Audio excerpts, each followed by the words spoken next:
வணக்கம். நேர்பட பேசு நிகழ்ச்சியில் உங்களை சந்திப்பதில் மகிழ்ச்சி. தமிழகத்தில் நடைபெற்று வரக்கூடிய பல்வேறு அரசியல் மாற்றங்கள் குறித்து மத்திய அமைச்சர் வெங்கையா நாயுடுவிடம் பிரத்யேக பேட்டி கண்டிருந்தது புதிய தலைமுறை. அதில் அவர் பல்வேறு தகவல்களை நம்மோடு பகிர்ந்திருந்தார். அதில் குறிப்பிடத்தக்க விஷயங்கள் விவாத பொருளாக மாறியிருக்கின்றது. ஒன்று, தேர்ந்தெடுக்கப்பட்ட அரசிற்கு முழு ஒத்துழைப்பை மத்திய அரசு வழங்கும் என்று வெங்கையா நாயுடு தெரிவித்திருக்கக்கூடிய கருத்து. மற்றொன்று, அதிமுகவின் உட்கட்சி விவகாரங்களில் மத்திய அரசும் பாரதிய ஜனதா கட்சியும் தலையிடாது என்கிற மற்றொன்று. இப்படி பல்வேறு விஷயங்கள் இந்த பேட்டியில் பகிரப்பட்டிருக்கின்றன. குறிப்பான இந்த இரண்டு கருத்துக்கள் இந்த தருணத்தில் சொல்லப்பட்டிருப்பதன் பின்னணி என்ன, அந்த கருத்துக்களை அப்படியே எடுத்துக்கொள்ளலாமா அல்லது அதற்கு பின்னணியில் இருக்கக்கூடிய அரசியல் காரணிகள் என்ன என்பது குறித்து அலசலாமா என்கிற அடிப்படையில் இன்றைய நேர்பட பேசுவில் விவாதிக்கிறோம். நம்மோடு இந்த அமர்வில் அனைத்து இந்திய அண்ணா திராவிட முன்னேற்ற கழகத்தின் செய்தி தொடர்பாளர் திரு கௌரிசங்கர், பாரதிய ஜனதா கட்சியைச் சேர்ந்த திரு நாராயணன், மூத்த பத்திரிகையாளர் திரு மணி ஆகியோர் நமது அரங்கத்தில் நம்மோடு இணைகின்றனர். அதேபோன்று தனது இல்லத்திலிருந்து நம்மோடு இணைகிறார் காங்கிரஸ் கட்சியின் மூத்த தலைவரான திரு பீட்டர் அல்போன்ஸ். இவர்கள் அனைவரும் விவாதத்திற்கு வரவேற்று விவாதத்தை தொடங்குகிறேன். திரு நாராயணன், உங்களிடமிருந்து தொடங்குகிறேன். அதிமுகவின் உட்கட்சி விவகாரங்களில் பாரதிய ஜனதா தலையிடாது அப்படின்னு சொல்றத ஏத்துக்கலாம். ஒரு செலக்டட் கவர்மெண்ட், தேர்ந்தெடுக்கப்பட்ட ஒரு அரசு, அதற்கான முழு ஒத்துழைப்பை நாங்கள் வழங்குவோம் அப்படின்னு திரு வெங்கையா நாயுடு சொல்றாரு. முழு ஒத்துழைப்பை வழங்கவே இல்லைன்னு எப்ப சொல்லப்பட்டது? ஏன் வழங்குறோம்னு அவர் இந்த நேரத்தில் ஸ்ட்ரெஸ் பண்ண வேண்டிய அவசியம் வந்தது? இல்லை, எனக்கு தெரிந்து கேட்ட கேள்விக்கு அவர் பதில் சொல்லியிருக்கிறாருன்னு நினைக்கிறேன். பல்வேறு ஊடகங்களில் வெளியாகின்ற செய்திகள், அதே போல பல்வேறு அரசியல் கட்சிகள் இந்த நேரத்தில் ஒரு வெற்றிடம் உருவாகி இருக்கிற ஒரு மிகப்பெரிய தலைமையை தமிழகம் இழந்திருக்கிற, அந்த கட்சி இழந்திருக்கிற நேரத்தில் ஏதோ பாரதிய ஜனதா கட்சி அல்லது மத்திய அரசு அண்ணா திராவிட முன்னேற்ற கழகத்துக்குள்ள ஏதோ ஒரு பிரச்சனை உருவாக்குவது போன்ற ஒரு தோற்றத்தை, மாயையை, வதந்தியை தொடர்ந்து பரப்பி வருவதன் அடிப்படையில் இன்றைக்கு கேட்ட கேள்விக்கு தெளிவாக அவர் சொல்லியிருக்கிறார். ஒரு மாற்றம் நடந்திருக்கிறது என்பது உண்மைதானே. நாம் அண்ணா திராவிட முன்னேற்ற கழகம் அவருடைய அந்த கட்சியினுடைய முகத்தை இழந்திருக்கிறது. அதே போல அரசு ஒரு வலிமையான முதலமைச்சரை, மக்கள் ஒரு வலிமையான தலைவரை இழந்திருக்கிறார்கள். அதில் ஒன்றும் சந்தேகம் இல்லை. இந்த நேரத்தில் ஒரு தேர்ந்தெடுக்கப்பட்ட அரசாக இது செயல்பட்டு கொண்டிருக்கிறது. ஏனென்று சொன்னால் அந்த இழப்பையும் தாண்டி இந்த அரசானது, அந்த கட்சியினர் அனைவரும் ஒன்று சேர்ந்து அவரை முதல்வராக தேர்ந்தெடுத்திருக்கிறார்கள். அந்த அரசுக்கு நாங்கள் ஒத்துழைப்பு கொடுப்போம். ஏனென்று சொன்னால் கண்டிப்பாக தேர்ந்தெடுக்கப்பட்ட அந்த அரசு நம்முடைய மறைந்த முதல்வர் ஜெயலலிதாவுடைய அந்த இழப்பை ஈடு செய்ய முடியாவிட்டாலும் கூட உடனடியாக அவர்கள் ஒரு எக்யூப் ஆகி அதே அமைச்சரவைகளை தொடர்ந்து நடத்தி கொண்டிருக்கிறார்கள். அதனால அவங்களுக்கு ஒத்துழைப்பு கொடுப்போம்னு சொன்ன அந்த கேள்விக்கும் பல்வேறு வதந்திகளுக்கும் முற்றுப்புள்ளி வைத்திருக்கிறார் என்பதுதான். வதந்திகள் அப்படிங்கறத தாண்டி அணுகுமுறை மாற்றம் அப்படிங்கறத ஜெயலலிதா அவர்கள் மருத்துவமனை அனுமதிக்கப்பட்ட நாள் முதல் மத்திய அரசினுடைய அணுகுமுறையில் பல்வேறு மாற்றங்கள் பார்க்கப்படுகிறது. மாநில அரசினுடைய நிலைமாற்றங்கள், சில திட்டங்கள் நிலைமாற்றங்களை பார்க்க முடிகிறது. இதெல்லாம் ஜெயலலிதா போன்ற ஒரு ஸ்டேபிள் லீடர் இருந்திருந்தால் வேறு அணுகுமுறை, தற்போது அவர் இல்லாத போது வேறு அணுகுமுறைங்கிறனால ஒரு ஸ்டேட்டுக்கு ஒரு பலவீனமான பிக்சருக்கும் சென்டருக்கு ஒரு பலமான பிக்சரும் கொடுக்கறதெல்லாம் வதந்திங்கிறீங்களா? இல்ல, அது நேரம் அந்த மாதிரி அமைஞ்சிருக்குன்னு தான் நம்ம சொல்லணும். ஏனென்று சொன்னால் ஜிஎஸ்டியை பொறுத்தவரையில் அவங்க ஜெயலலிதா அவர்கள் முதல்வராக இருந்த பொழுதே இதுல மக்களவையில அதற்கு எதிர்ப்பு தெரிவித்து வாக்களித்தார்கள். இந்தியாவிலேயே மக்களவையில எதிர்த்து வாக்களித்தது அதிமுக. ஆனா அந்த நேரத்துல ஆதரித்து வாக்களித்தது கம்யூனிஸ்ட். ஆனா அதே இந்த மாநிலங்களவை வரும் பொழுது அவர் வெங்கையா நாயுடு அவர்கள் தெளிவாக சொல்லி இருக்கிறார், இந்த பில் எப்படியா இருந்தாலும் பாஸ் ஆயிட போகுதுன்றது எல்லாருக்கும் தெரிஞ்ச விஷயம் தான். அதனால அங்க அப்ஸ்டெயின் பண்றோம் அப்பவே அவங்க முடிவு பண்ணிருக்கிறாங்க. ஒண்ணு. ரெண்டாவது, இந்த நியூ எஜுகேஷன் பாலிசியை பொறுத்தவரையிலும் அது ஒரு டிராப்ட் தான். அதன் பிறகு செல்வி ஜெயலலிதா அவர்கள் இருந்த போதே அமைச்சர் பாண்டியராஜன் அவர்கள் அங்கே சென்று பல்வேறு ஆலோசனைகளை கொடுத்து, அதே போல அரசினுடைய கருத்துக்களையும் அறிந்து நிறைய விஷயம் பண்ணிருக்கிறாங்க. நாம அதை இல்லைன்னு மறுத்தர முடியாது. It is a process. இதை எதிர்த்து தான் ஆகணும்ன்ற கட்டாயமும் கிடையாது. ஜிஎஸ்டியை பொறுத்த வரைக்கும் அதிமுக ஆதரவு கொடுக்கவில்லை என்று சொன்னாலும் அந்த ப்ராசஸ் தான் சொல்றேன். அந்த ப்ராசஸ் தான் அதுல முடிகிற மத்திய அரசின் கை ஓங்கி இருக்கிறது, மாநில அரசின் கை சற்று தாழ்ந்து இருக்கிறது, ஏன்னா ஒரு ஏபிள் லீடர் இல்லாதனால அப்படிங்கிற பிக்சர் அப்படி அதை எடுத்துக்க முடியாது. ஏனென்று சொன்னால் அவர்கள் இருந்த போதே அதற்கு உண்டான நடவடிக்கை துவங்கி விட்டது என்றுதான் நாம் எடுத்துக்கொள்ள வேண்டும். ஏனென்று சொன்னால் ஜிஎஸ்டி பில்லும் சரி, இந்த நம்முடைய இந்த நியூ எஜுகேஷன் பாலிசி போன்ற விஷயங்கள்லாம் தொடர்ந்து டிஸ்கஷன்ல இருந்தது தான். அதே போல உதய் மின் திட்டம் கூட தேர்தல் நேரத்தில் அது ஒரு பெரிய விஷயமா இருந்தது. பியூஷ் கோயல் இங்க வந்து பேசினது, அதற்கு வந்து பதில் சொன்னது, நாமெல்லாம் கூட இங்க விவாதம் பண்ணது, இதையெல்லாம் தாண்டி அந்த உதவி திட்டத்தில் பல்வேறு சந்தேகங்களை அதிமுக அரசு எழுப்பியது, மாநில அரசு எழுப்பியது. அதற்கு உண்டான விளக்கங்களை நாம் கொடுத்து கொண்டிருந்தோம். அந்த நேரத்தில் தான் ஜெயலலிதா அவர்களுக்கு உடல்நிலை சரியில்லாது அப்போலோ மருத்துவமனையில் அட்மிட் ஆனாங்க. 75 நாட்கள் இருந்தார்கள். ஆனாலும் மத்திய அரசும் சரி, மாநில அரசும் சரி, இதை காரணம் காட்டி எதையும் ஒத்தி போடவில்லை. அதை ஒத்தி போட்டிருக்கணும்னு நினைப்போனா இருந்திருக்கலாம், ஆனா அது செய்யல. புதிதாக திரு பன்னீர்செல்வம் அவர்கள் முதலமைச்சராக பொறுப்பேற்ற பிறகு இருக்கக்கூடிய அரசிற்கும், ஜெயலலிதா அவர்கள் தலைமை தாங்கி இருந்த அரசுக்கும், இந்த 2 அரசுகளுக்கும் இடையே, இல்லை இந்த 2 அரசுகளோடு மத்திய அரசின் உறவு முறையில், அணுகுமுறையில் ஏதேனும் மாற்றங்களை நீங்க பாக்குறீங்களா? இல்லை, திரு வெங்கையா நாயுடு அவர்களை திருவி நீங்களும் பல கேள்விகள் கேட்டு பார்த்தீங்க. ஆனால் அவர் சொன்ன பதில்கள் எங்களுக்கெல்லாம் ரொம்ப திருப்தியாக இருக்கு. ஒரு மூத்த தலைவர், அவர் வந்து அவங்க பாரதிய ஜனதாவினுடைய தேசிய தலைவராக இருந்தவர், அமைச்சராக இருக்கிறார். அவர் சொன்ன பதில் வந்து மிகவும் பாராட்டுக்குரியது. மிகவும், அதாவது எந்த விதமான அதில் சிரமங்கள் இல்லாமல் அவருடைய பதிலை நீங்கள் பார்த்தீங்கன்னா தமிழக அரசுக்கும் மத்திய அரசுக்கும் எந்த விதமான தொந்தரவும் இல்லை அப்படிங்கிறத எஸ்டாப்ளிஷ் பண்ணி அவர் சொன்னார். அதுக்காக என்னுடைய பரிபூரண நன்றியையும் வணக்கத்தையும் நான் அவருக்கு தெரிவித்துக் கொள்கிறேன். அதில் எந்த விதமான இதுவும் கிடையாது. ஏன்னா பொதுச் செயலாளர் பற்றி கேட்கிற பொழுதும் சரி, கட்சியுடைய நடவடிக்கை சொல்லும்போது அது அவங்க உள்கட்சி பிரச்சனை, அது அவங்க தீர்த்துக்கிறாங்கிறது ரொம்ப தெளிவா. அந்த ரெண்டு கேள்விகளை மட்டும் நீங்க சொல்றீங்க. மற்றொரு கேள்வி இருக்கு, அதுல மிகப்பெரிய ஒரு வெற்றிடம் ஏற்பட்டிருக்கு அப்படிங்கறதையும் சொல்லி, நலம் பேண விரும்பும் எல்லாமே முடிச்சிடறேன், நலம் பேண விரும்பும் எல்லாமே சொல்லிட்டு பாரதிய ஜனதா கட்சிக்கு ஒரு நல்ல சூழல் தமிழகத்தில் உருவாகி இருக்குன்னு சொல்றாரு. அதை எப்படி புரிஞ்சுக்கிறது? ஒரு கட்சி தலைவர் அவங்க கட்சியை பத்தி அவங்க அப்படித்தானே பேசுவாங்க. எங்க கட்சி இங்க வளரணும் அப்படின்னு அவங்களுடைய எதிர்பார்ப்பை வந்து நீங்க ஏதாவது நிறுத்த முடியுமா?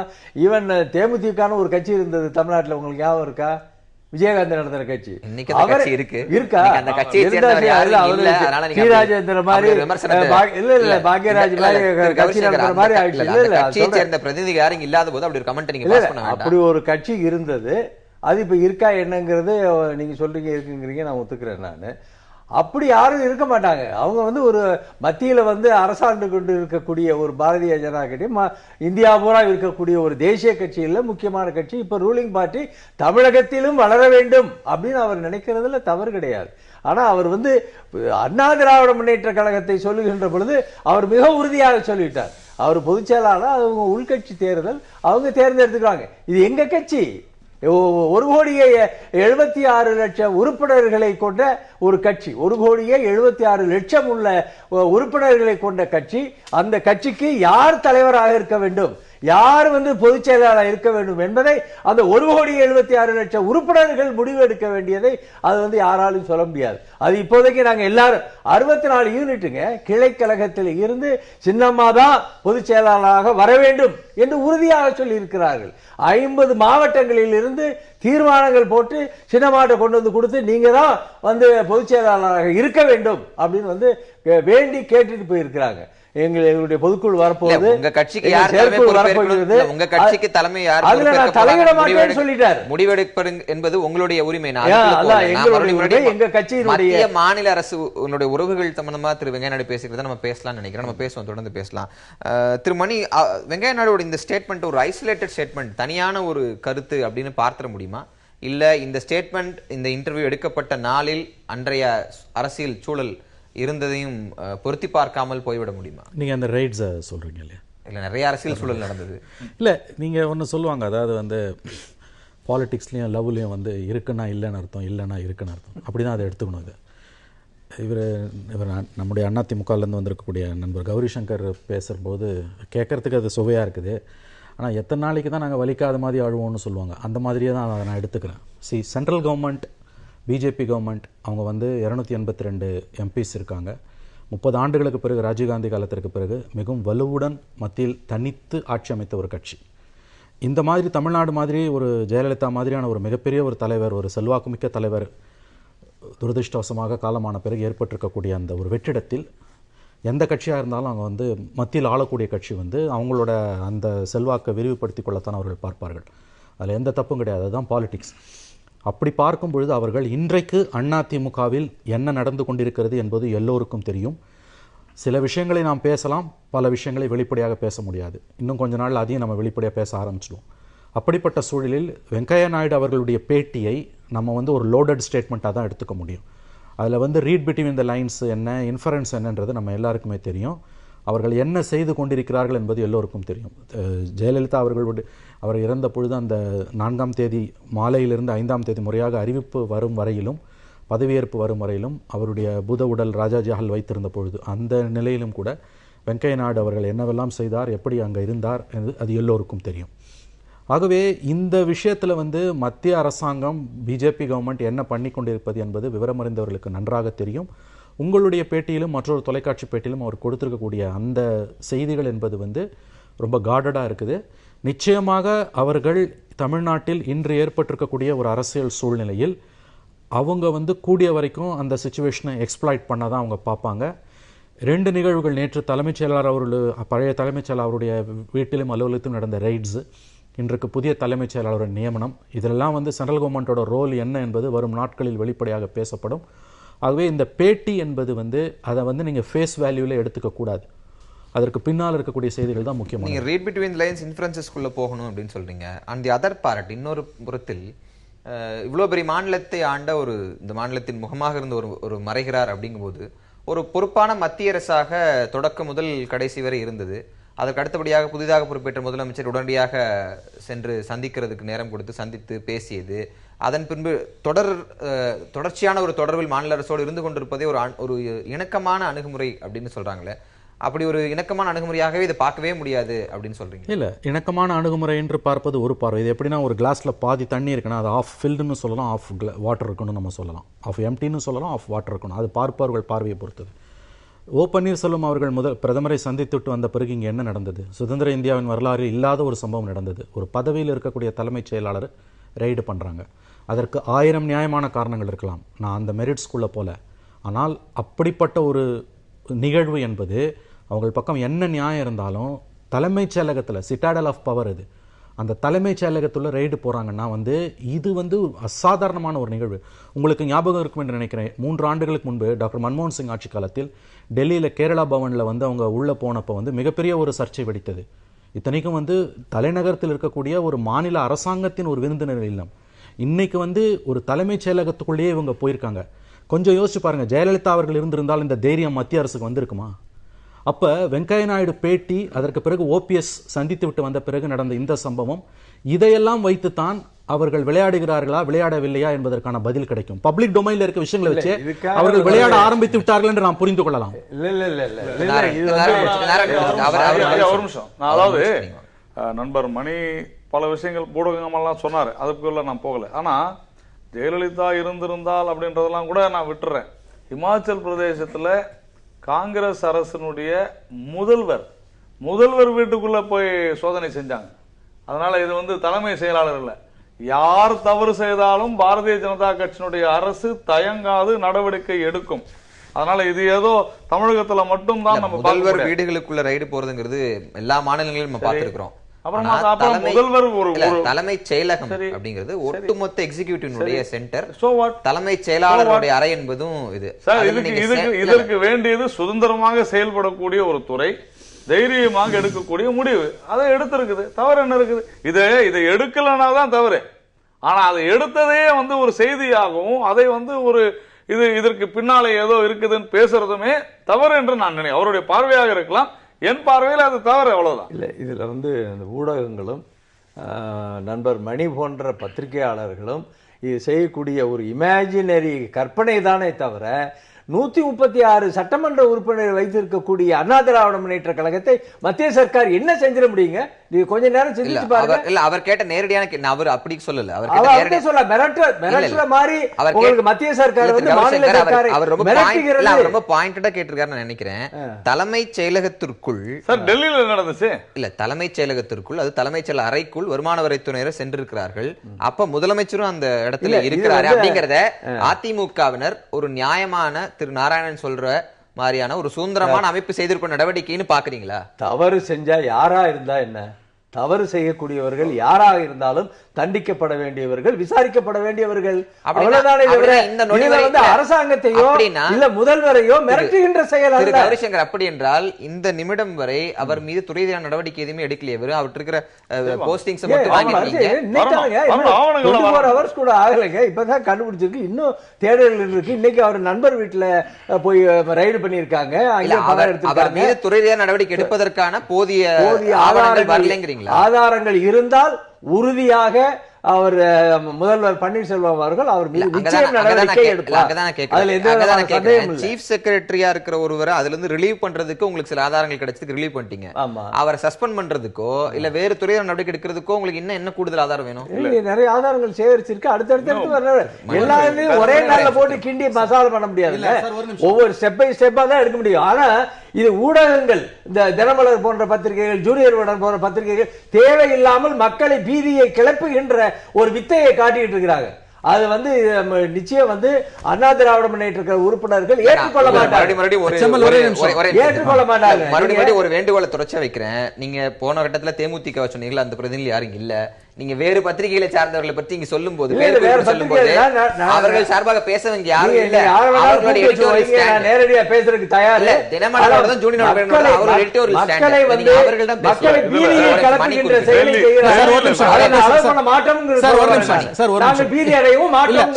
ஒரு நிமிஷம் நான் ரொம்ப சுருக்கமா முடிச்சிடறேன். அவர் நண்பர் கௌரிசங்கர் பேசுறது எனக்கு ரொம்ப ஆச்சரியமா இருக்கு. அதாவது வந்து இந்த ரைட்ஸ் நடந்துகிட்டு இருக்கும்பொழுது மம்தா பானர்ஜி அவர்கள் அவங்க தான் முதலமைச்சர். இது வந்து கூட்டாட்சி தத்துவத்திற்கு உலை வைக்கக்கூடிய காரியம், இது தவறு என்று அவர் கண்டனம் தெரிவித்தார். நான் மறுபடியும் சொல்றேன், அந்த ரைட்ஸுடைய மெரிட்ஸ்குள்ள நான் போல. ஒன்று.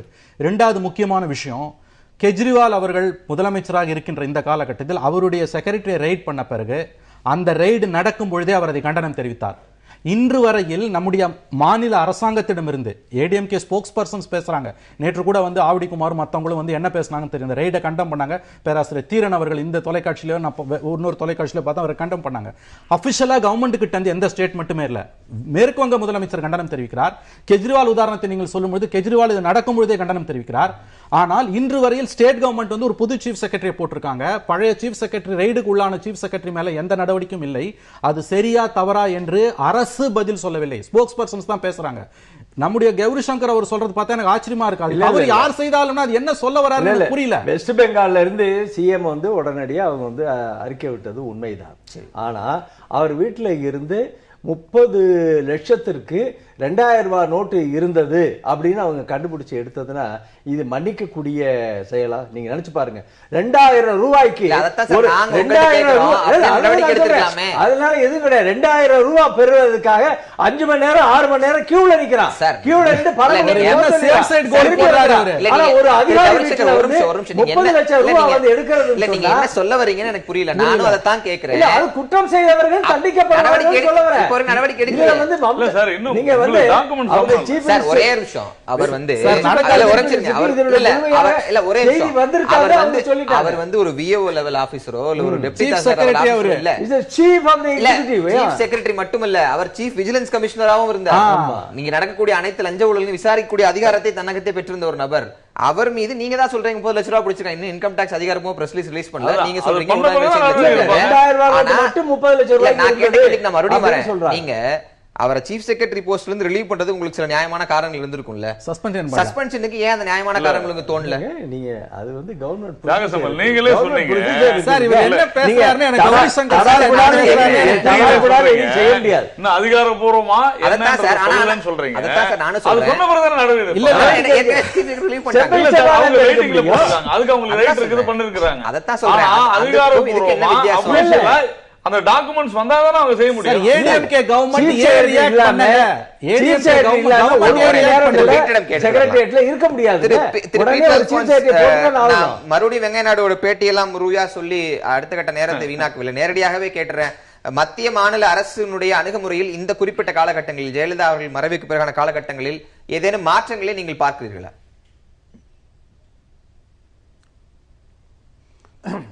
அதாவது செம்மல், நான் அண்ணன் கௌரி சங்கர் அவர்கள் பேசினதையும் என் நண்பர் நாராயணன் அவர்கள் பேசினதையும் ரொம்ப அருமையாக நல்லா ரசித்து கொண்டிருந்தேன். நண்பர் நாராயணன் அவர்கள் ஒரு கருத்தை ரொம்ப தெளிவாக சொன்னார். நாங்கள் இதை இதெல்லாம் எப்போ ஆரம்பிச்சதுன்னா ஜெயலலிதா அவர்கள் இருக்கின்ற போதே ஆரம்பித்து விட்டதுன்னு சொன்னார். அதுதான் உண்மை. தமிழகத்திலே இருக்கின்ற இப்பொழுது நடந்து வருகின்ற நடவடிக்கைகள் எல்லாம் கரெக்டாக டைமிங்காகத்தான் அவங்க காத்துக்கிட்டு இருந்தாங்க. அவங்களுக்கு இதுல எங்க என்னென்ன நடக்குது, யார் யார்கிட்ட என்னென்ன இருக்குது, எங்க போனால் எங்க பிடிக்கலாம் அப்படிங்கறதெல்லாம் மத்திய அரசிட்டையும் மத்திய அரசினுடைய கைகளிலே இருக்கிற புலன் விசாரணை நிறுவனங்களிடமும் கம்ப்ளீட் ப்ளூ பிரிண்ட் டோபோகிராஃபி எல்லாம் இருப்பதாகத்தான் நமக்கு தகவல் கிடைத்திருக்கின்றன.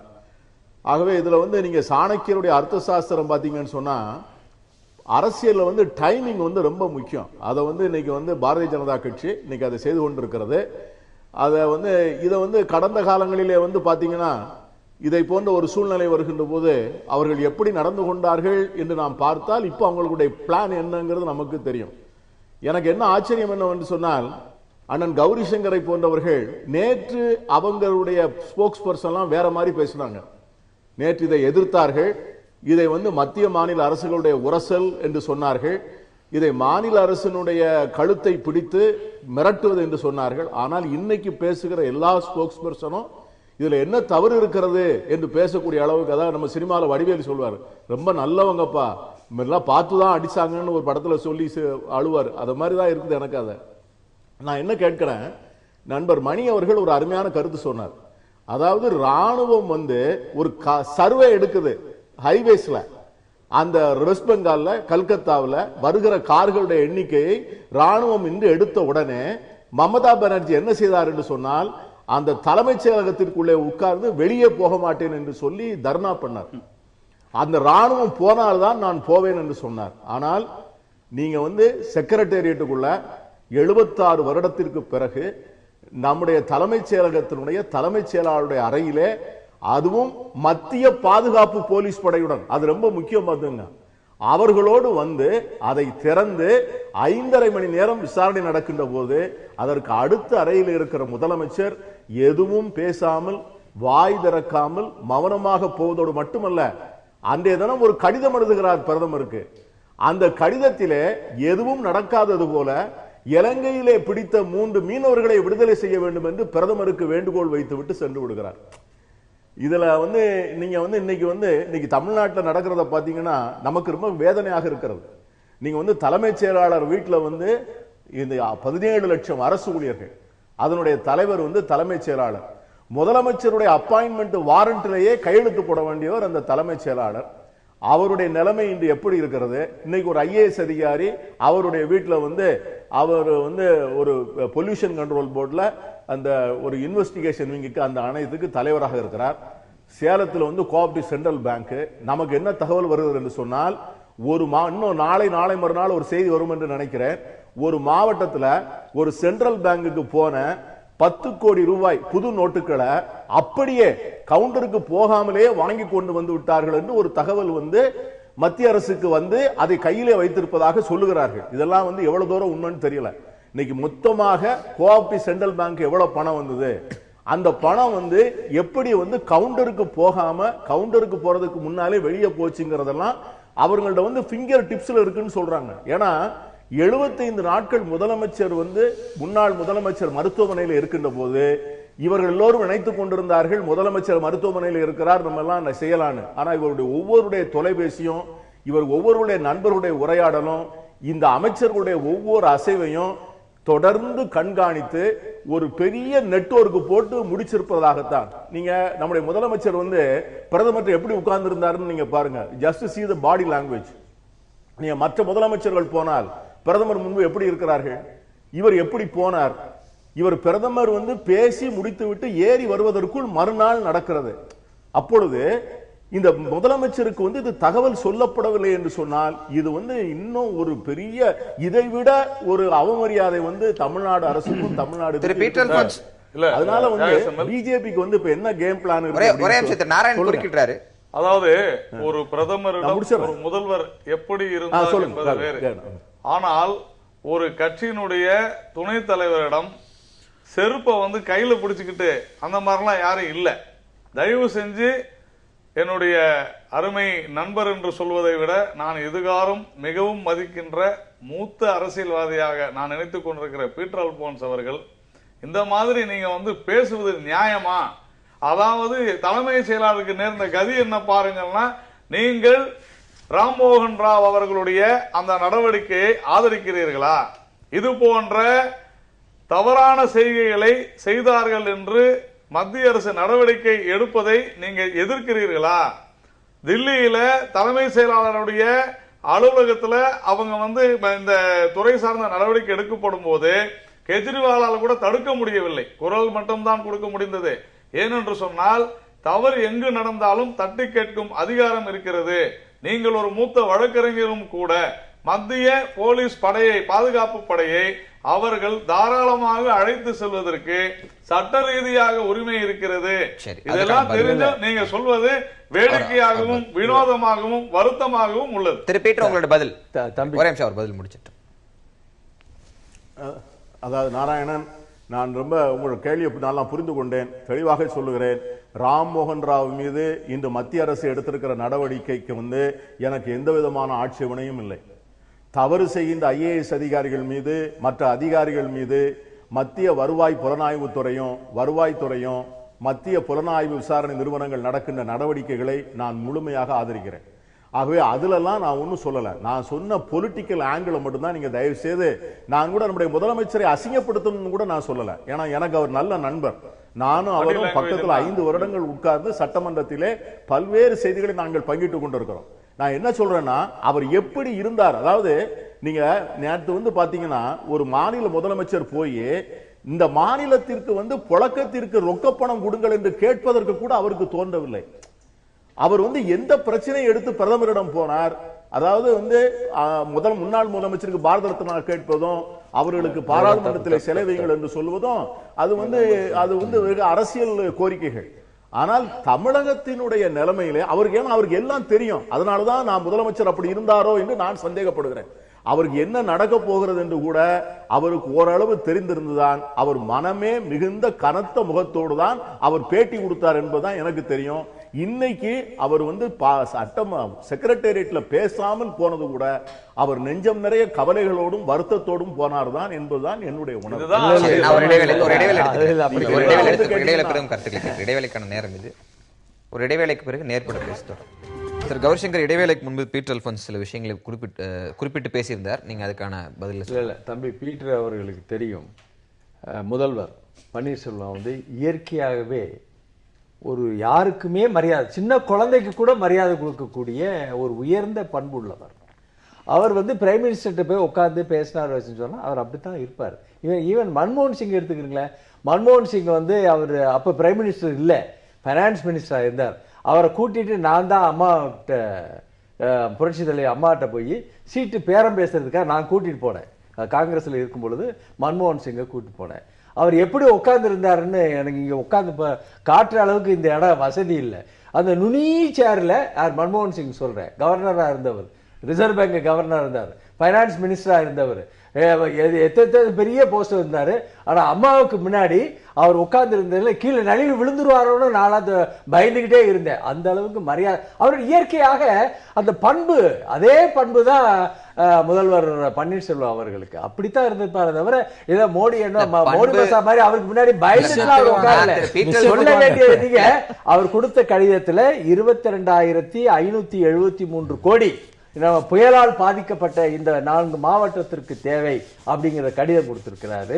உடனடியாக 1000 கோடி கொடுங்கன்னு சொல்லியிருக்காரு. அவர் கேட்ட கேள்வி நேரடியா நீங்க பதிலுக்கு வரலாம்னு நினைக்கிறேன். நீங்க திரு பன்னீர்செல்வம் அவர்கள் எதுவுமே கேட்கல அப்படின்னு இப்ப யாருமே சொல்ல இல்ல, அப்படித்தான் சொல்ல, எதுவுமே கேட்காம வந்துட்டாருன்னு சொல்றாரு. ரொம்ப 29 ஒரு விஷயத்தை கடிதத்தை கொடுத்திருக்காரு. அதுல இருந்து நீங்க கவனமா வேற பக்கம் போறீங்கன்னு நினைக்கிறேன். அவர் ஸ்பெசிபிக்கா ஒரு விஷயத்த சொன்னாரு, சந்திரபாபு நாயுடு 10,000 கோடி ரூபாய்க்கு எங்களுக்கு ரொக்கம் சில்லறையாக வேணும் டிமானிட்டேஷன் இஷ்யூக்கு அப்படின்னு கேட்கிறாரு. கேரள முதலமைச்சர் கேட்கிறாரு, கர்நாடக முதலமைச்சர் கேட்கும்போது இந்த மகஜர்ல இந்த கோரிக்கை மனுவில் அது போன்ற கோரிக்கை எதுவுமே இல்லையே, ஏன் அது எழுப்பப்படவில்லைன்னு அவர் கேட்கிறார். அது கரெக்டான கேள்வி. இதை செய்ய வேண்டியது மத்திய சர்க்கார். இதனால கெட்ட பெயர் எடுக்கிறது மத்திய சர்க்கார். மாநில சர்க்காருக்கு இதுக்கும் சம்பந்தம் கிடையாது. ஆனா மக்கள் கஷ்டப்படுறாங்கிறது நம்மளுக்கு தெரியுது. அதை நிறைவேற்ற வேண்டியது மத்திய சர்க்காரினுடைய கடமை. வெங்கையா நாயுடு என்ன சொல்றார், எங்க கட்சி வளர்ந்துருங்கிறார்ல, இந்த சூழ்நிலையில இருந்தா வளருமா? நிச்சயம் வளராது. அந்த சூழ்நிலையை உருவாகாமல் தடுக்க வேண்டிய கடமை பாரதிய ஜனதாவுக்கு இருக்கிறது. பாரதிய ஜனதா மந்திரி இருக்கிறாரு, பாரதிய ஜனதா அதிமுக அரசுக்கு, தமிழக அரசுக்கு இல்லையா? கண்டிப்பா இருக்கு, கண்டிப்பா இருக்கு. உங்க வேலையில ஏன் நான் தலையிடணும்? உங்க வேலைக்கு நாயா வரணும். நீங்க கேள்வி கேட்கிற வேலையை நீங்க பாத்துக்கிட்டு இருக்கீங்க. நான் ஏன் உங்க இடத்துல உட்காந்துட்டு நான் ஏன் கேள்வி கேட்கணும்? நான் பதில் சொல்றதோட அது மாதிரி அவங்க இங்க ஒரு மந்திரி இருக்கிறாங்க, பாராளுமன்ற உறுப்பினர் இருக்கிறாங்க, எல்லாரும் இருக்கிறாங்க. அவங்க எல்லாம் பதில் சொல்ல வேண்டிய மக்களுடைய கவலையை குறிக்கிறாரு. நான் அதாவது அண்ணன் கௌரி சங்கர் அண்ணன் அவங்களுக்கு ரொம்ப அனுபவம் உண்டு. அவர் காங்கிரஸ் கட்சியில அன்னைக்கு வருகின்ற முன்னாள் பிரதமரையே கூப்பிட்டு கொண்டு போய் முன்னாள் முதலமைச்சர் விடக்கூடிய அளவுக்கு காங்கிரஸ் கட்சியில ஒரு அங்கீகாரம் பெற்றிருந்தார். ஏன்னா அதெல்லாம் நான் மறுக்கல. அவ்வளவு பெரிய அங்கீகாரம் உள்ளவர் தான் அண்ணன் கௌரி சங்கர். நான் என்ன கேட்கிறேன், இந்த பணம் இன்னைக்கு வாரதா புயல்ல கார்பரேஷன் ஆஃப் சென்னையில சம்பளம் போடுறதுக்கு கரன்சி இல்ல. தேசிய ஊரக வேலை வாய்ப்பு திட்டத்தில் வேலை பார்த்தவங்களுக்கு சம்பளம் போடல. ஓல்டேஜ் பென்ஷன் வாங்கக்கூடிய பல்லாயிரக்கணக்கான உடல் ஊனமுற்றவர்கள் வயோதிபர்களுக்கு ஓல்டு ஏஜ் பென்ஷன் வழங்க முடியல. ஏன்னா இதெல்லாம் டிமானிட்டைசேஷன். இதெல்லாம் சொல்லித்தான் ஒரிசாவுடைய பிஜு பட்நாயக் எனக்கு தனியா பணம் வேணும்னு கேட்கிறாரு. ஆந்திராவில் இருக்கிற சந்திரபாபு நாயுடு எனக்கு பணம், நீங்க செம்மல் சொன்னாரு. இன்னைக்கு உத்தரப்பிரதேசத்துல பாரதிய ஜனதா கட்சி நண்பர்கள் போய் அமித்ஷாவை பார்த்து தேர்தல் நடக்கிற மாநிலம் என்று சொல்லி கூடுதலாக ரொக்கம் வாங்கி கொண்டு போயிருக்கிறார். நான் கேட்கிறேன், இந்தியாவில் எல்லா மாநிலத்திலையும் 500 ரூபாய் நோட்டு வந்தாச்சு. தமிழ்நாட்டில் மட்டும் இன்னும் 500 ரூபாய் வரல.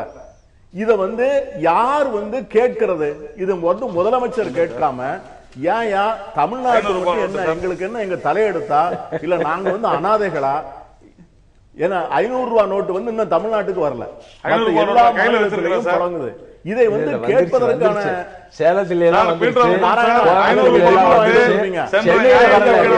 நான் பர்கூருக்கு என்னுடைய ஒரு ஹோட்டல்ல நான் 2000 ரூபாய் கொடுத்து அதுக்கு பதிலா சில்லறையா வாங்கினது 500 ரூபாய். இல்ல தம்பி சொல்றது அது கரெக்ட், அதுல ஒண்ணு தவறு கிடையாது. நீங்க உடனடியாக ஓபில இருக்காரு. பிளீஸ் நாராயணன், நீங்க தயவு செய்து இல்ல நீங்க தயவு செய்து நீங்க புள்ளி விவரங்களை சொல்லுங்க. தமிழ்நாட்டினுடைய ரிசர்வ் வங்கி மூலமாக தமிழ்நாட்டு வங்கிகளுக்கு எவ்வளவு 500 ரூபாய் தரப்பட்டிருக்கிறது என்கிற புள்ளி விவரத்தை மட்டும் நீங்க சொல்லுங்க. 2000 ரூபாய் நோட்டு வருது, 100 ரூபாய் தாள் பழைய தாளை ரீஆர்கனைஸ் பண்ணி கொடுக்கறாங்க. ஆனால் டெல்லியில நீங்க எந்த ஏடிஎம்க்கு போனாலும் 500 ரூபாய் தான் வருது. பெங்களூர்ல, ஹைதராபாத்ல, விஜயவாடாவில், லக்னோவில் எந்த ஏடிஎம்லையும் 500 ரூபாய் நோட்டு தான் வருது. ஆனால் தமிழ்நாட்டில் அதை போன்ற ஒரு நிலைமை இருக்கிறதா என்று நீங்கள் தயவு செய்து கேளுங்க. நான் நீங்க நாராயணனே சொல்லுங்க. இன்னைக்கு முதலமைச்சர் நீங்க நியாயமான ஒரு நல்ல பண்பட்ட அரசியல்வாதி. இது முதலமைச்சர் கேட்கணுமா வேண்டாமா? எங்க மாநிலத்திற்கு கூடுதலாக கரன்சி வேண்டும் என்று பிரதமரை பார்க்கிற முதலமைச்சர் கேட்க வேண்டுமா வேண்டாமா என்பதை நீங்க அவர் என்ன சொல்றாரு, இது உங்களுடைய பணின்னு சொல்றாரு. ஆகவே எனக்கு இப்பொழுது ஒன்று புலப்படுகிறது. நீங்க இப்ப இன்னைக்கு எப்படி நடக்குதுன்னு கேட்டீங்கன்னா, நீங்க இந்த புலி மானை விரட்டி கொண்டு போகும்போது ஒரு கட்டத்துல பயந்து போன மான் ஓடுவதற்கு கூட சக்தி இல்லாமல் நிற்கும். அதை பார்த்து புலி ரசிக்கும். இப்பொழுது அதுதான் நடக்கிறதோ என்று நான் எண்ணுகிறேன். மத்திய அரசுக்கும் மாநில அரசுக்கும் இந்த இடத்துல பாஜக சொல்ல மாட்டேன். புலி மானெல்லாம் சொல்றாங்க. நான் நேரடியாவே சொல்றேன், காங்கிரஸ் நரி மாதிரி நிக்க வேண்டிய அவசியம் இல்லை, நரி மாதிரி பேச வேண்டியது இல்லை. இங்க நடக்கிற இந்த டிமானிட்டைசேஷன் என்கின்ற விஷயத்துல தொடர்ந்து நாங்கள் தெளிவாக சொல்லிக் கொண்டிருக்கிறோம். இந்த 13 லட்சம் ரூபாய், 13 லட்சம் கோடி ரூபாய் 500,000 ரூபாய் நோட்டுல நாம இன்னைக்கு 5 லட்சம் கோடி தான் கொடுத்திருக்கிறோம். இதை தெரிந்துதான் செய்கிறோம். 13 லட்சம் கோடியும் கொடுத்திருந்தால் அது எக்ஸ்சேஞ்சாக ஆகியிருக்கும். ஒரு சில கஷ்டங்களை இன்று மக்கள் அனுபவிக்கிறார்கள். ஆனால் இது நாள் வரையில 10,000 ரூபாய் சம்பாதிச்சுக்கிட்டு இருந்தவங்களுக்கு 15,000 ரூபாய் செலவு இருந்துச்சு. இனிமேல பணவீக்கம் குறையும், விலைவாசி குறையும். இதற்காக நாங்கள் அந்த கஷ்டப்பட்டாலும் கூட நஷ்டப்படாது இருப்பதற்காக வேலைகளை செய்து கொண்டிருக்கிறோம். இது வேற இல்ல, அதுதாங்க. அதனால மக்களுக்கு இது புரியும். இதை இந்த புலி மானு கதையை சொல்லி நரி மாதிரியான வேலைகளை செய்வதற்கு தமிழகத்துல எல்லா விஷயத்திலும் டிமானிட்டைசேஷன் உட்பட கேள்வியிலிருந்து நீங்க போல நினைக்கிறோம். டிமானிட்டைசேஷன் பத்தின டிபேட் கேட்டது மற்ற மாநில முதலமைச்சர்கள் எங்களுக்கு கரன்சி எக்ஸ்சேஞ்சுக்கு கேஷ் தேவைன்னு கேட்கிற மாதிரி தமிழகத்திலிருந்து ஒரு டிமாண்ட் வரணுமா வேண்டாமா? இல்ல சார், மற்ற மாநில முதல்வர்கள் கேட்டு அங்க அதனுடைய கோரிக்கைகள் உடனடியாக கொடுத்துட்டாங்களா? நான் கேக்குற கேள்வி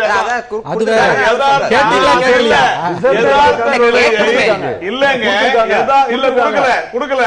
யதார்த்த நிலையை அறிந்து கொண்டு முதல்வர் பன்னீர்செல்வம் கேட்காது. யதார்த்த நிலை என்ன என்று அவருக்கு தெரியும். தொடர்ந்து சோதனைகள் நடந்து கொண்டிருக்கின்றன. இன்னைக்கு பொதுமக்கள் அனைவருமே இந்த அரசாங்கம் போக வேண்டாம். இல்ல அதுக்கு நான் போகல. இது ஏன் தெரியணும்ல திரு மணி, டிமானிட்டைசேஷன் இந்த டிபேட்டினுடைய மெயின் 500 ரூபாய் தமிழகம் முழுவதும் இருக்குது. இல்லைனாலும் மத்திய மாநில அரசுடைய உறவுகள்னு பார்க்கும்போது இந்த காலகட்டங்களில் அது ஒரு முக்கியமான இஷ்யூவாக மாறிடுச்சு. அதுல இருந்து ஒரு டோக்கன் எடுத்து திரு பீட்டர் பல்வேறு விஷயங்களை சொல்றாரு. இது நீங்க எப்படி பாக்குறீங்க? இல்ல, பீட்டர் எழுப்பினது ரொம்ப முக்கியமான ஒரு கேள்வி. இன்ஃபேக்ட் நேற்று நம்முடைய முதலமைச்சர் 2 நாட்கள் முன்பு பிரதமரை சந்தித்த பொழுது கூட நான் அந்த அது குறித்த செய்தியை படிக்கும் பொழுது கூட உண்மையிலே எனக்கு ஆச்சரியமாக இருந்தது. ஏன்னா எல்லா முதலமைச்சர்களும், சந்திரபாபு நாயுடு ஆகட்டும், அவர் சொன்னது போல ஒரிசா முதலமைச்சர், உத்தரப்பிரதேசத்துல வந்து அவருடைய கட்சிக்காரர்கள், இன்னும் சொல்ல போனா கேரளால வந்து அவர் பினராயி விஜயன், எல்லா முதலமைச்சர்களுமே குறிப்பாக பாஜக அல்லாத மாநிலங்களின் முதலமைச்சர்கள் வைக்கக்கூடிய இந்த காலகட்டத்தில் மிக முக்கியமான கோரிக்கை என்பது டிமானிட்டைசேஷனால வந்திருக்கக்கூடிய சில்லறை தட்டுப்பாட்டை நீக்குவதற்கு தொடர்ச்சியாக அவர்கள் பேசிக் கொண்டிருக்கிறார்கள். பிரதமரை நேரில் சந்திக்கும் பொழுது மகஜராக கொடுக்கிறார்கள். நம்முடைய முதலமைச்சர் போய் பார்க்கும் பொழுது அவர் ஜெயலலிதாவுக்கு பாரத் ரத்னா மற்றும் அந்த 22,000 கோடி அந்த விஷயங்கள் எல்லாம் பேசின, அதோட சேர்த்து இதை வந்து இதுதான் வந்து இன்னைக்கு டாபிக்கல் இஷ்யூ. அது குறித்து அவர் எழுப்பாதது என்பது ரொம்ப ஆச்சரியமான ஒரு விஷயம். இதுல நீங்க கவனிக்க வேண்டிய ஒரு விஷயம் என்னன்னா, இப்ப ஜெயலலிதா அவருடைய மறைவுக்கு பிறகு பொலிட்டிக்கலா வந்து உங்களுக்கு ரொம்ப பவர்ஃபுல்லான அரசியல் ரீதியாக மிகவும் வல்லமை மிக்க ஒரு தலைவர் என்பவர் இன்னைக்கு தமிழ்நாட்டில் இல்லாம போயிடுச்சு. அந்த விதத்துல வந்து நீங்க வந்து ஒரு இந்த மாதிரியான ஒரு பொலிட்டிக்கல் இஷ்யூஸ்ல வந்து நீங்க வந்து முன்முயற்சி எடுத்து சென்ட்ரல் கவர்மெண்டோட ஃபைட் பண்ணி தமிழ்நாட்டுக்கு தேவையானதை வாங்குவதற்கான சாத்தியக்கூறுகள் மிகவும் குறைந்து விட்டது என்பதுதான் இதை காட்டுகிறது. அவர் பீட்டர்ஸ் கரெக்டா சொன்னார். எல்லா முக்கியமான நகரங்களிலும் 500 ரூபாய் தாள் வரும்பொழுது நாராயணன் அவர்கள் ஒரு பாக்கெட்ல இருந்து 500 ரூபாய் எடுத்து காமிக்கிறார். நல்லது, அது வந்து ஒரு உதாரணம். அது வந்து ரூல் கிடையாது, எக்ஸெப்ஷன். அது எங்க வேணா போய் பாருங்க. நீங்க ஏதாவது ஒரு ஏடிஎம்ல போய் நீங்க 500 ரூபாய் எடுத்துருங்க. எங்கயாவது ஒரு இடத்துல இல்ல. இந்த நிகழ்ச்சியை பார்த்து கொண்டிருக்க நேயர்கள் எல்லாருக்கும் தெரியும் 500 ரூபாய் தாள் யார்கிட்ட இருக்குது? யாராவது ஒருத்தர்கிட்ட இருக்கலாம், எல்லார்கிட்டையும் கிடையாது. எல்லாரும் சில்லறைக்கு தட்டுப்பாடு இருக்கு. இஷ்யூ என்னன்னா நாராயணன் கிட்ட இருக்கா இல்லையான்றது இல்ல. நம்முடைய முதலமைச்சர் பிரதமரிடம் அந்த கோரிக்கையை ஏன் வைக்கவில்லை என்பதுதான் பீட்டர் எழுப்பக்கூடிய கேள்வி. அதற்கு என்ன பதில்? இல்ல தமிழக மக்களுக்கு இது வந்து விநியோகம் செய்ய வேண்டிய கடமை பாரதிய ஜனதா மோடிக்கு இருக்கிறது, பைனான்ஸ் மினிஸ்டருக்கு இருக்கிறது, கவர்னர் ரிசர்வ் பேங்க் கவர்னருக்கு இருக்கிறது. ஏன் ஓபிஎஸ் கேட்கல? கேட்கறதுனால எல்லா முதலமைச்சரும் கேட்கிறார்கள், நீங்க ஏன் கேட்க மறுக்கிறீர்கள்? ரிசர்வ் பேங்க் கவர்னர் செஞ்சிட்டு இருக்கிறாரு. இதுல புதுசா போய் கேள்விதான். ஸ்டாட்டிஸ்டிக்கலா இங்க இவ்வளவு பணத்தட்டுப்பாடு இருக்கு, 10,000 கோடி இருக்கு, 12,000 கோடி இருக்கு அப்படின்னு ஒரு வளரக்கூடிய ஒரு மாநிலம், வளர்ந்த மாநிலம், தொழில்துறையில் உள்ளதற்கு மாநிலத்திற்கு ஒரு தேவை இருக்கும்ல, ஒரு புள்ளிவரம் இருக்கும்ல. தமிழகத்துல ஒரு புள்ளியியல் துறை ஒரு துறை இருக்குல்ல, அந்த புள்ளிவரங்களை ரெப்ரசென்ட் பண்றது கூடவா செய்ய முடியாது? எங்கேயாவது தேடி துருவி எந்த குற்றச்சாட்டை சொல்லலாங்கிற மாதிரி அலைகிறாங்களே தவிர இது உண்மையில கிடையாது. அவர் இந்த கோரிக்கைகள் எல்லாம் போக அம்மாவுக்கு பாரத ரத்னா கொடுக்கணும், வெண்கல செலவு வைக்கணும், 22,000 கோடி வேணும்ங்கிறது இதெல்லாம் போக 29 அதர் கோரிக்கைகளை கொண்டு போய் வைக்கிறாரு. அதுல வந்து முதல்வர் வந்து கண்ணும் கருத்துமாக தமிழகத்திற்கு கிடைக்க வேண்டிய அத்தனை சலுகைகளும் கொடுக்கப்பட வேண்டும். இவன் முல்லை பெரியார் 152 அடி ஆவரணும், காவேரி இப்படி எல்லாம் அவர் வேலை செய்ய வேண்டியது கவர்னர், ரிசர்வ் பேங்க் கவர்னர் செய்ய வேண்டிய வேலை, முதல்வர் செய்ய வேண்டிய வேலை. இறுதியாக 5 நிமிடங்கள் இருக்கு நிகழ்வை நிறைவு செய்யறதுக்கு. உங்க இறுதி கருத்தை நீங்க தொடங்கினா உங்களிருந்து நான் முடிப்போம். உங்களுடைய இறுதி கருத்து என்ன சொல்றேன்? அதாவது எனக்கு வந்து நீங்க வந்து இந்த பாஜக அதிமுக மத்திய அரசு மாநில அரசு இந்த உறவுகள்ல வந்து இன்னைக்கு வெடித்து எழுப்பி இருக்கிற பெரிய கேள்வி வந்து இன்னைக்கு தமிழ்நாட்டையே உலுக்கி கொண்டிருக்கிற இவ்வளவு பெரிய வருமான வரித்துறையினுடைய ரைடு வந்து ஒரு அரசு அதிகாரி வீட்டிலேயோ ஒரு அரசியல்வாதி வீட்டிலேயோ நடக்கல. தலைமைச் செயலகம் முதற்கொண்டு ஒரு கடந்த 20 நாட்களாக 25 நாட்களாக பார்க்கின்ற போது ஒரு மிகப்பெரிய புறையோடி போன புண்ணாக இது வளர்ந்திருக்கிறது என்பதை அவர்கள் தெரிந்திருக்கிறார்கள். இந்த சூழ்நிலையில நம்முடைய முதலமைச்சரும் நம்முடைய தமிழக அரசும் இதை பற்றி எந்த விதமான கருத்தும் வாய் திறக்காமல் இருப்பது என்பது ஒரு மிகப்பெரிய கேள்வியை, மிகப்பெரிய சந்தேகத்தை எழுப்பியிருக்கிறது. அந்த சந்தேகத்திற்கு விரைவில் விடை கிடைக்குமா என்கிற எதிர்பார்ப்போடுதான் இன்று தமிழகம் காத்திருக்கிறது. இந்த மௌனம் வந்து மிக சந்தேகத்திற்கிடையான மௌனம் என்பதை மட்டும் நான் சுட்டிக்காட்ட ஆசைப்படுகிறேன். திரு கௌரிசங்கர் உங்களுக்கு இருக்கிறது இல்லை, அதாவது இந்த பணம் கேட்கலைங்கிற பிரச்சனை வந்து ஒரு பெரிய பிரச்சனை கிடையாதுங்க. அது வந்து ரிசர்வ் பேங்க் கவர்னர் வந்து உறுதியாக தமிழகத்திற்கு வேண்டிய பணத்தை கொடுத்துருவாரு, தமிழக மக்களுக்கு கிடைக்கும். அப்புறம் இந்த மாநில சர்க்காரை வந்து மத்திய சர்க்கார் மிரட்டுகிறது அப்படிங்கிறது வந்து கண்டிப்பா கிடையாது. அது செய்யவும் முடியாது. நாங்கள் 136 எம்எல்ஏ சட்டமன்ற உறுப்பினர்களை வைத்துக் கொண்டிருக்கிற கட்சி. எங்களை அவளை எளிதா வந்து பாரதிய ஜனதாவோ இல்ல மோடி சர்க்காரோ வந்து எளிதாக வந்து மிரட்டுகின்ற சக்தியெல்லாம் வந்து கிடையாது. மிரட்டுவதற்கு விடவும் மாட்டார்கள். எங்க தொண்டர்கள் அந்த அளவுக்கு யாரும் அசர மாட்டாங்க. அப்புறம் இவங்க கால் ஊன்றவே இங்க முடியாது. அந்த அளவுக்கு உள்ள கட்சி இந்த கட்சி. அதான் பொறுமையா இருப்போம். பொறுமையை மீறி யாராவது நடந்தாங்கன்னு சொன்னா நிச்சயம் வந்து எதுக்காக பண்ணுவாங்க. மானை விரட்டிட்டு போற புலி வந்து திரும்பாது.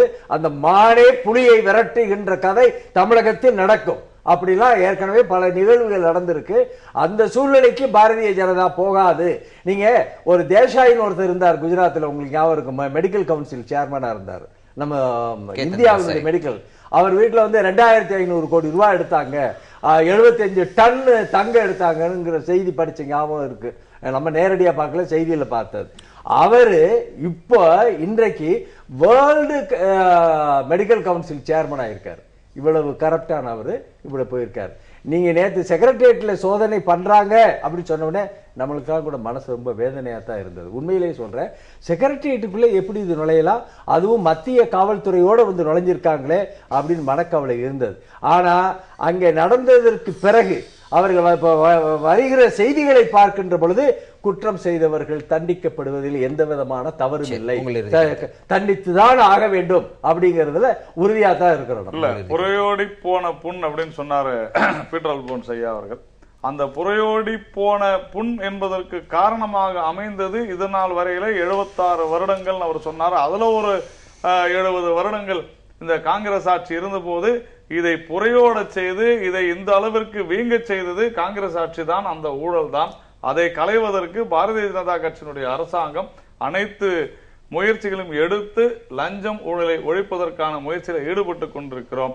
ராம்மோகன் ராவ் என்கின்ற ஒரு தனிநபர் மட்டுமல்ல, யாராக இருந்தாலும், அதைவிட மிகப்பெரிய சக்தியாக யார் இருந்தாலும் கூட பாஜக உறுதியாக நடவடிக்கை எடுக்கும். எந்த ரூபத்தில் அவங்க இருந்தாலும் அதை செய்யும் என்பதை மட்டும் நான் நண்பர் பீட்டர் அல்போன்ஸ் அவர்கள் நேற்று நடைபெற்ற அந்த ரைடு மூலமா ஒரு விஷயம் தெளிவா தெரியுது. அதுவும் நம்முடைய நண்பர் கௌரிசங்கர் பேசினதுல இருந்து அது உறுதிப்படுத்தப்படுது. நேற்று அவங்க ஏடிஎம்கே ஸ்போக்ஸ் பர்சன்ஸ் என்ன பேசினாங்க, இன்னைக்கு என்ன பேசுறாங்கன்னு பார்க்கும்போது இந்த ரைட்ஸ் அதற்கான உண்மையான பலனை ஏற்படுத்திடுச்சு. அதனுடைய தொடர்ச்சி தான் இன்று சேம் சைட் கோல் போட ஆரம்பித்திருப்பது. இது எப்படி இந்த ரைட்ஸை வந்து நியாயப்படுத்துறாங்கன்னு தெரியல. ஏடிஎம்கேல இருக்கக்கூடிய நண்பர்கள் வந்து தவறு யார் செய்திருந்தாலும் வந்து தண்டிக்கப்பட வேண்டியதுன்னு சொல்லுவது வந்து சிட்டாடல் ஆஃப் பவர். தலைமைச் செயலகத்துக்குள்ளேயே ரேடு நடக்குது, பக்கத்திலேயே சிஎம் இருக்காரு. இவங்க வந்து தங்களுடைய தலைமைச் செயலாளரே அவர்கள் கைவிட்டு விட்டார்கள். ஏன்னா அவர் வந்து டாப் பியூரோக்ராட். அப்படின்னா வந்து இது வந்து உண்மையிலேயே மோடி வெற்றி பெற்றுக் கொண்டிருக்கிறார் நமக்கு தெரியும். இல்ல, அதுல ஒரு சின்ன கிளாரிட்டி திரு மணியிடம் நான் எதிர்பார்க்கிறேன். இந்த ரைடு பத்தின பப்ளிக் பெர்செப்ஷன் இருக்கு இல்லையா, அதிகாரிகள் லஞ்சம் செய்தால் நடவடிக்கை எடுக்கப்படும் அப்படிங்கிறது, அந்த பப்ளிக் பெர்செப்ஷனுக்கு எதிராக நீங்க கருத்து முன்வைக்க நிச்சயமா வைக்கல. குழப்பம் வேணாம். ரெண்டு விஷயங்களை போட்டு இந்த ரைடை வந்து பப்ளிக் மத்தியில ஹியூஜ் சப்போர்ட் இருக்கு. இதுல யாருக்கும் மாற்று கருத்து கிடையாது. ஆனா நம்ம ரொம்ப லிமிட்டட் பாயிண்ட்ல பேசுறோம். இந்த ரைட்ஸை வந்து மோடி கவர்மெண்ட் நடத்தினது வந்து ஜெயலலிதா அவருடைய மறைவுக்கு பிறகு நடத்தியதும் அவருடைய மறைவுக்கு பிறகு இந்த ரெய்டு நடப்பதும் இதுவரையில் அதிகாரப்பூர்வமாக கவர்மெண்ட் கிட்ட இருந்து எந்த ரியாக்ஷன்ஸும் வராததும், நம்முடைய அதிமுக நண்பர்கள் வந்து தவறு யார் செய்திருந்தாலும் அவர்கள் தண்டிக்கப்பட வேண்டிய என்ற துணியில் இன்று பேச ஆரம்பித்திருப்பதும் வந்து இது என்னன்றது இது வேற அது வேற, அதை நம்ம புரிஞ்சுக்கணும். பப்ளிக் மத்தியில் நீங்க கேட்ட கேள்வி ரொம்ப முக்கியமான கேள்வி. பப்ளிக் மத்தியில் இந்த ரைட்ஸுக்கு ரொம்ப அதிகமான வரவேற்பு இருக்குது. பீட்டர் கூட அதான் சொன்னார், இந்த ரைடை யாருமே வந்து கண்டிக்கவே முடியாது. பட் ஸ்டேட் கவர்மெண்ட் இதை என்ன பண்ணிக்கிட்டு இருக்காங்க, அவங்க மோடி கவர்மெண்ட் இந்த மாதிரியான ஒரு நடவடிக்கை வேற ஏதாவது ஒரு ஸ்டேட்ல இதே மாதிரி இருந்திருந்தா இவங்களால பண்ண முடியுமா? ஜெயலலிதா அவர் இருந்திருந்தால் இந்த ரைடு நடந்திருக்குமா? எம்பி மந்திரி எல்லார் வீட்லயும் ரைடு சார். ஒரு எம்பி ஜெயில்ல இருக்கிறார் சார். வீடு மட்டும் இல்ல, மணி சார் வந்து நீங்க மணி சார் விஷயம் தெரியும், ஆனா மறைக்கிறாரு, அது தவறு. மேற்கு வங்காளத்துல எம்பி மந்திரியை வந்து உள்ள போட்டிருக்காங்க. டெல்லியில நடந்திருக்குது. எங்க நடக்கலன்னு சொல்றீங்க? காங்கிரஸ் ஒரு அமைச்சர் நேற்று வந்து கர்நாடகத்துல இருந்து நீக்கி இருக்கிறாங்க. சார், இதுல ரைடு கூட முக்கியம் கிடையாது. நான் சொல்றேன், ரைடு முக்கியம் கிடையாது. பிஜேபி பக்கம் அவங்க லாஜிக்கலி அவங்க கரெக்டா ஆன்ஸ்லாட் ஆரம்பிச்சிட்டாங்க. ஏடிஎம்கே ஓட ஸ்டாண்ட், எஸ்பெஷலி அதிமுக அமைச்சர்கள், முதலமைச்சருடைய ஸ்டாண்ட், நேற்று பார்ட்டியோட ஸ்டாண்ட் வேற, இன்னைக்கு அவங்களுடைய ஸ்டாண்ட் வேற. ஆகவே ஆர்ம் ட்விஸ்ட் பண்ணிருக்காங்க. இவர் அவங்க நினைச்சதை அவங்க செய்ய ஆரம்பிச்சிட்டாங்க. நத்தம் விஸ்வநாதன் வந்து ஜெயலலிதா அவர்கள் இறந்த பிறகு வந்து நத்தம் விஸ்வநாதன் ரைடு போச்சு. பீட்டர் ரொம்ப சுருக்கமா முடிச்சிருங்க பீட்டர். எனக்கு செம்மல், எனக்கு ஒரு நிமிடம் ஒரே, அதாவது நீங்க வந்து இன்னைக்கு வந்து ரெட்டி வந்து நம்முடைய நீதிமன்றத்தில் வந்து அவர் வந்து பெயில் அப்ளிகேஷனை வந்து தாக்கல் பண்ணியிருக்காரு. அந்த பெயில் அப்ளிகேஷன்ல அவர் என்ன சொல்லியிருக்காரு அப்படின்னு கேட்டீங்கன்னா, ஒரு நாளைக்கு தனக்கு வந்து 1.5 கோடி ரூபாய் லாபம் வந்தது, அதில் வந்த பணம் தான் இந்த பணம் என்று சொல்லி அவர் ஒரு கணக்கு போட்டிருக்காரு. நீங்க மத்திய நம்முடைய தமிழக அரசு ஒரு யூனிட் மணல் எவ்வளவுக்கு வந்து விற்கணும், எவ்வளவுக்கு வந்து அவங்க வந்து இந்த கான்ட்ராக்டருக்கு வந்து கமிஷன் ஒரு லோடுக்கு எவ்வளவுன்னு ஒரு கணக்கு கொடுத்திருக்கு. இந்த கணக்கை பார்த்தாலே உங்களுக்கு வந்து எவ்வளவு விபரீதம். வந்து அண்ணன் வந்து கௌரி சங்கர் சொல்றாரு, ரெட்டி வந்து இப்ப நியமிக்கப்படல, ரெட்டி வந்து கான்ட்ராக்டரா வந்து ரெட்டி எத்தனை நாளா இருக்கிறாரு, அப்ப எத்தனை ஆண்டுகள் இது நடக்கிறது?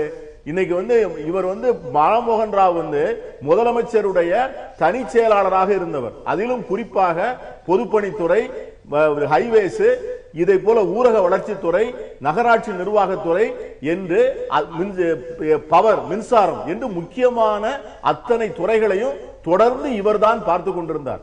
ஆகவே இன்னைக்கு வந்து தவறு செய்தவர்களை கண்டிக்க வேண்டும் என்று அண்ணன் கௌரி சங்கர் அவர்கள் சொல்லுவது, அவர் யாரால் நியமிக்கப்பட்டாரோ அவரையே சொல்லுவது போன்றுதான் நினைப்பார்களே ஒழிய இவர்களுக்கும் ராம்மோகன் ராவுக்கும் சம்பந்தம் இல்லை என்று யாரும் நினைக்க மாட்டார்கள்.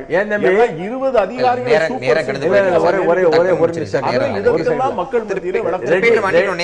ரெட்டி வந்து ஒரு நாளைக்கு 1.5 கோடி லாபம் பண்றாருன்னா இன்னைக்கு 365 நாளையில அவர் கையில 1000 கோடி இருந்திருக்கணும்.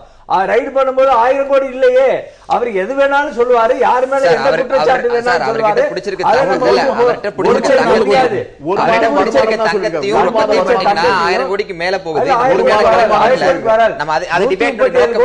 படமும் 50 கோடிக்கு தங்கம் தான் 160 கிலோ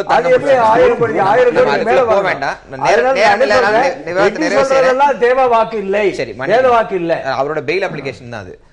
இந்த நிகழ்வில் கலந்து கொண்டதுக்கு நன்றி. மீண்டும் ஒரு நேர்பட பேசாமல் சந்திக்கலாம். எதிர்த்து பேசிட்டு